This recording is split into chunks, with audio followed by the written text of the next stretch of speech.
সেন্টারের ছাত্রী দীপ্তিমালা।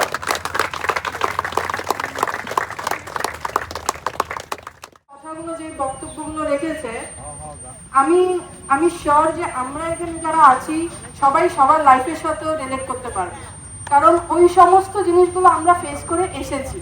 এখানে যারা আছে সবাই ওই সমস্ত জিনিসগুলো ফেস করেই এগিয়েছে। তো এটাকে একটা চ্যালেঞ্জ হিসাবেও নিতে মানে নেওয়া উচিত যে যতই বাধা আসুক বা যাই কিছু হোক, যদি নিজে একবার ঠান নিয়ে নাও যে আমি ভালো করব, তো তোমরা করতে পারবে। তার জন্য খুব ভালো মাঠের দরকার নেই, তার জন্য আমার আলাদা রকমের কিটের দরকার নেই যে সব কিছু দামিই লাগবে এই লাগবে না। ক্রিকেটের প্রতি ভালোবাসাটা থাকতে হবে, যে আমি ক্রিকেটকে ভালোবাসি, আমি ক্রিকেটের জন্যে আমি যা কিছু করার আমি করব।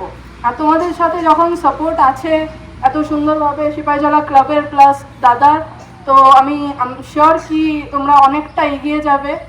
আর বিশেষ করে প্যারেন্টসদের, এখানে অনেক প্যারেন্টসরা আছে, আপনাদের জন্য বলবো অ্যাজ এ কোচ আমি অনেকবার দেখেছি যে অনেক সময় কি হয়, মেয়েরা চান্স না পেলে আমরা ওকে খেলা থেকে আটকে দিই, আর যেতে দিই না, আরে ও পেয়েছে এখন তুই আর খেলিস না, তোর দ্বারা হচ্ছে না, এই না বলে ডিমোটিভেট করে থাকি। বাট ওরম না, কার কখন গ্রো হয়ে যায় আমরা নিজেরাও বলতে পারি না। আর এটা এখন ডেভেলপিং স্টেজ।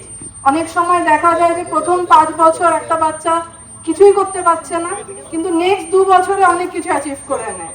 তো প্লিজ আপনারা ওই পেশেন্সটা রাখবেন, ভরসাটা রাখবেন, আপনারা মোটিভেট করবেন ওদের প্লেয়ার্সদের, তো প্লেয়ার্সরাও খুব ভালো করবে।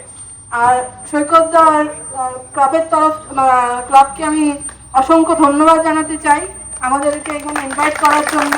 Thank you so much.